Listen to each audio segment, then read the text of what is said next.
Selamat pagi, kembali lagi perkenalkan nama saya Eva Safinaro. Saya merupakan peserta pelatihan dasar CPNS di Kementerian ATR BPN gelombang 1 angkatan 7 kelompok 3 tahun 2025. Hari ini saya akan mengulas kembali apa yang sudah dipelajari, yaitu mengenai nilai core ASN, yaitu loyal. Loyal sendiri artinya setia, tidak goyah, salah satu sikap yang diperlukan oleh calon ASN.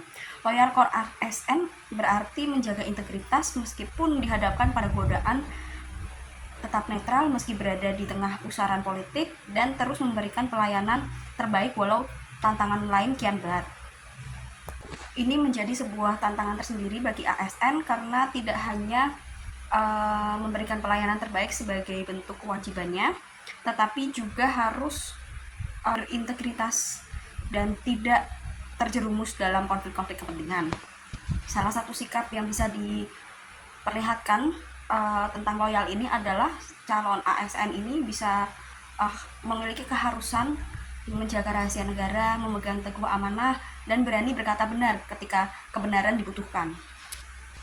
Setelah pembelajaran ini, yang saya rasakan adalah saya menjadi termotivasi untuk berkomitmen menjadi pribadi yang loyal. Tetapi loyal di sini bukan untuk kepentingan pribadi atau hanya loyal dengan atasan kepentingan pribadi dan tujuan maksud tertentu. Loyal yang saya ingin terapkan yaitu mengerahkan seluruh kemampuan saya untuk setia dengan bangsa, NKRI, dengan integritas, dan bisa bekerja seoptimal mungkin untuk kemajuan bangsa Indonesia itu sendiri.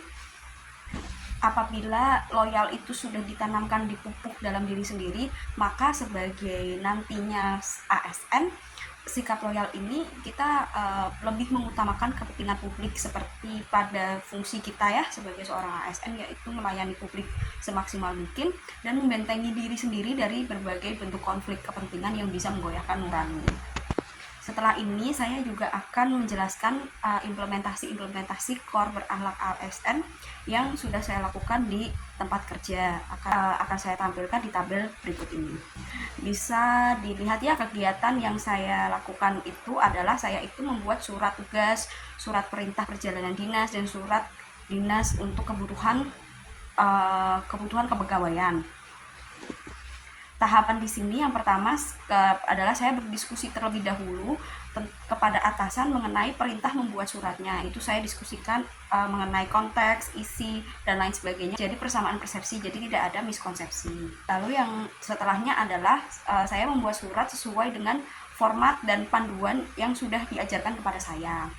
Lalu setelah itu dibuat, saya konfirmasi ulang mengenai draft surat konsepsi surat tersebut sebelum dinaikkan ke tanda tangan elektronik.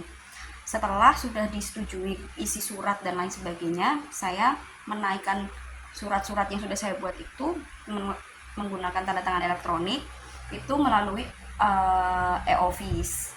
Di e-office yang di bagian persuratan.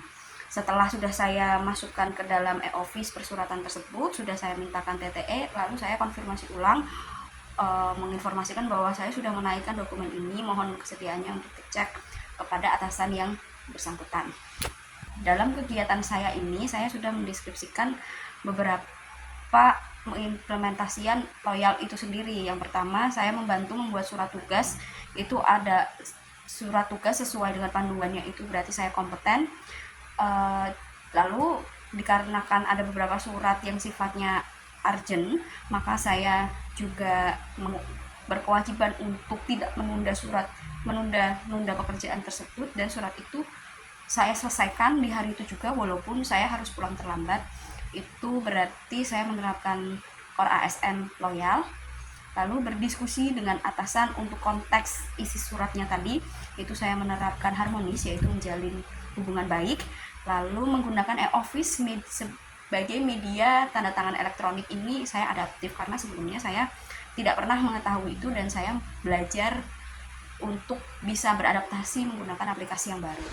Jadi untuk kesimpulan nilai berakhlak yang sudah saya implementasikan ada kompeten, loyal, harmonis, dan akhlak. Kesimpulannya adalah sikap loyal itu penting dipupuk sejak dini, terlebih menjadi calon ASN yang kedepannya tidak hanya melayani publik, namun juga harus bersinggungan dengan banyak hal, di mana kestabilitasan tersebut bisa menjadi sesuatu yang tidak pasti dan dapat menggoyahkan diri dan nurani. mengutamakan kepentingan bersama di atas kepentingan pribadi, menjaga nama baik bangsa, instansi, dan rekan sejawat itu juga merupakan sebuah keharusan. Hal tersebut akan selalu saya ingat untuk bisa menjadi abdi negara yang berintegritas. Terima kasih atas perhatiannya.